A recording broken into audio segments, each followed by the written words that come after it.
promoting a healthy environment. It's the air we breathe. Clean, safe water.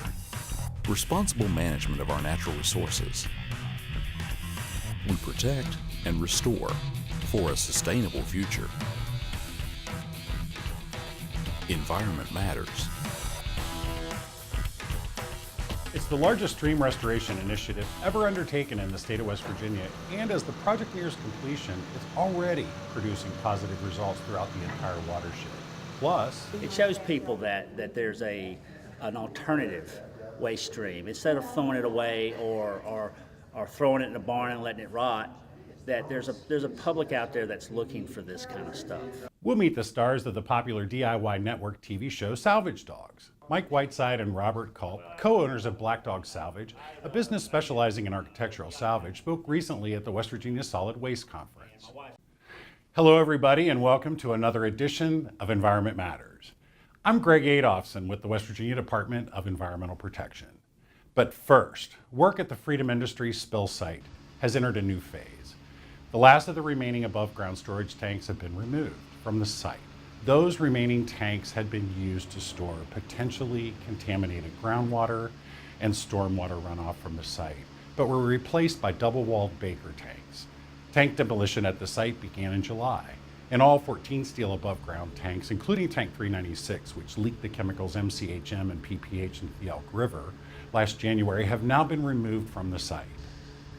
When the remediation work begins at the site, a new science-based method for testing the levels of MCHM in the air will be in place. The DEP's Sarah Sharp joins us now with more.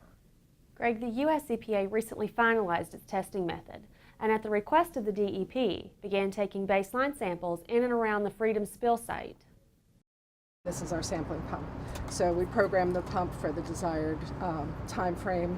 We can set a delayed start. So the ones we're setting out today will have one start, run for 12 hours. At the end of that, a new pump will start and continue running for 12 hours. So at every location, we're setting up one pair of pumps. The EPA set up its sampling equipment at 8 different locations along the outer fence line of the site and several nearby locations.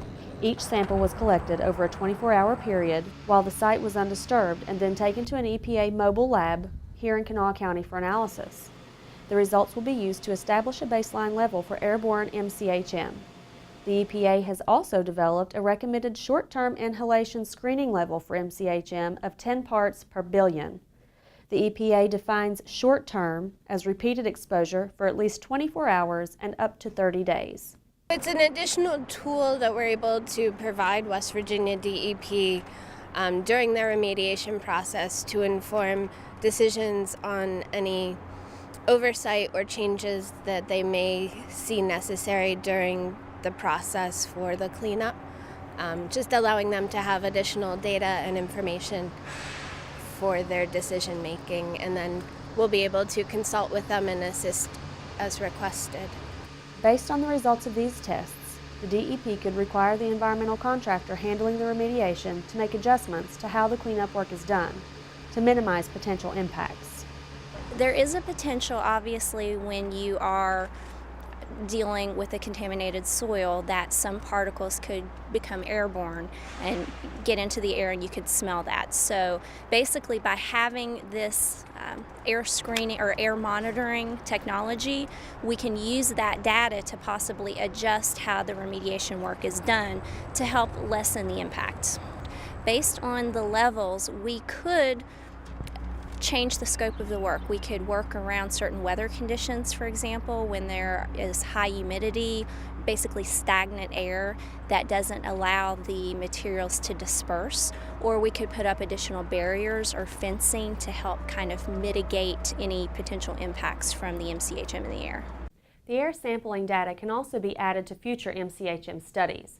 The Centers for Disease Control and Prevention has nominated MCHM for further research for the National Toxicology Program.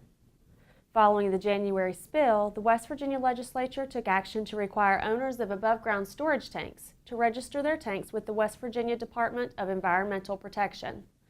So far, roughly 50,000 tank registrations have been submitted.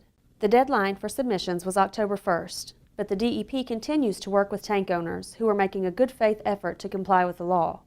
Information from the tank registrations will allow the DEP to develop a risk-based assessment that the agency will use to determine where the biggest threats to public health and the environment are located.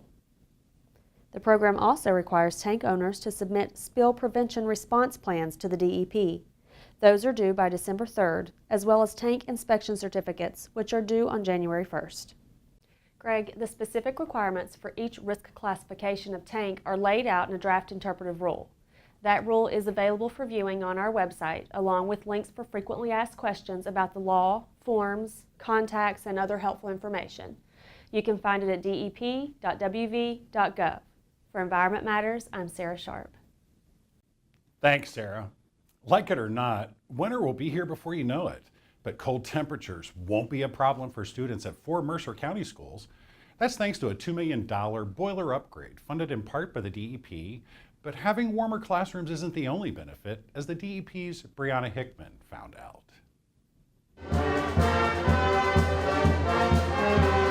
Inside, a little smoke on the water, but outside there's no smoke from the chimney at Montcalm High School. That's thanks to this new high-efficiency boiler that's used to heat the school.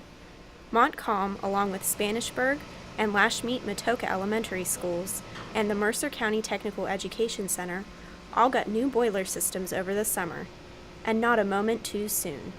It was different things in the old system that would break down, just various, the auger that wouldn't feed the coal in, broke down numerous times, and then we have to try to get the custodian down there to keep it going, and then it would break down at night. So it was just very inconsistent. There was times that we never had any heat in the gym for weeks at a time. It would probably get down into the 50s in the gym, and then, you can't have kids dressing out for phys ed in a day like that. So it would get very, very cold, very uncomfortable at times. The project cost just over $2 million, with the DEP providing a significant chunk of the funding. We were able to leverage some money from the United States Environmental Protection Agency, over $750,000 that we were able to bring to the table. And we asked the school board to identify schools that might have other infrastructure issues like these older boilers. And by installing the new boilers, not only do you solve the maintenance issue and solve the reliability issue, but you also improve the air quality by lowering the emissions from the new boilers. The new boilers run on natural gas and replace coal-fired boilers that were between 30 and 60 years old. Not only are they more efficient, but they have special technology that lowers the amount of nitrogen oxides that they emit. And what that does is it decreases the ozone pollution, that ground level ozone that would normally be formed from the emissions. Altogether, the new system will eliminate about 104 tons of pollution over the course of just one heating season. Multiply that by the expected service life on the new units, and it adds up to significantly less air pollution. 3, 2, 1.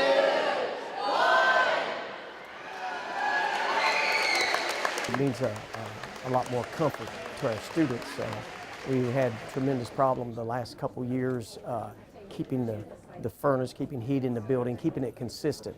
So we're looking forward to having a much more comfortable school year, especially during the winter time, and comfort makes it easier in the classroom, lets them concentrate on what they're doing. So we're looking forward to this. Providing a more reliable, comfortable, and healthier environment for students and staff alike, and one that will have everyone breathing easier for years to come.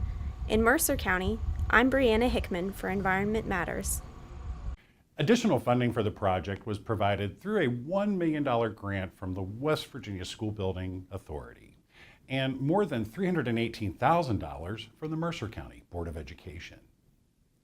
Harrison County becomes the latest West Virginia county to take advantage of the DEP's E3 program. E3 stands for Economy, Energy, and the Environment and was created by the White House Council on Environmental Quality. The state program helps local governments and industrial facilities operate more efficiently through the use of free services like energy audits. This is a video from an assessment last year at a facility in Wood County, conducted by the West Virginia University Industrial Assessment Center. The goal of the program is to promote economic growth, job creation, and environmental and energy sustainability. Coming up, prior to this project, This was just like a long, skinny lake. But it's a different story today, thanks to a massive stream restoration project that's not only improving aquatic habitat, it's improving recreational opportunities and the economic development that comes with that. Plus, I love it. It's really learning and fun. we'll check out this year's Youth Environmental Conference, where participants traveled from the edge of space back through a journey to the past. Those stories and more when Environment Matters continues.